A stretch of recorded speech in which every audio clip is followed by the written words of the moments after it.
Еврокомесарот Јоханес Хан вечерва ќе пристигне во Скопје и утре ќе оствари средба со сите парламентарни партии.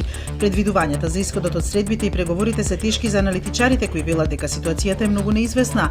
За Денко Малески ниту Хан ниту било кој има готови решенија, додека Висар Адеми прогнозира дека Хан начелно ќе се залага да има стабилна влада што е можно побрзо без да навлезе во детали како може да се направи тоа. Редакциите на утрински дневник и вест ќе штрајкуваат на 17 февруари, потврдија денеска од самостојниот синдикат на новинари и медиумски работници.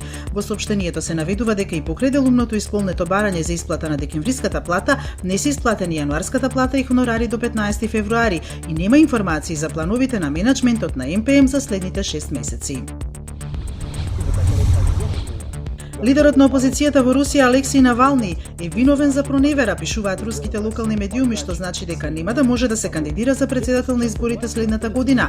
Навални подолго време тврди дека е цел на политичко гонење. Минатата година објави дека ќе се кандидира за председател во 2018 како против кандидат на Путин.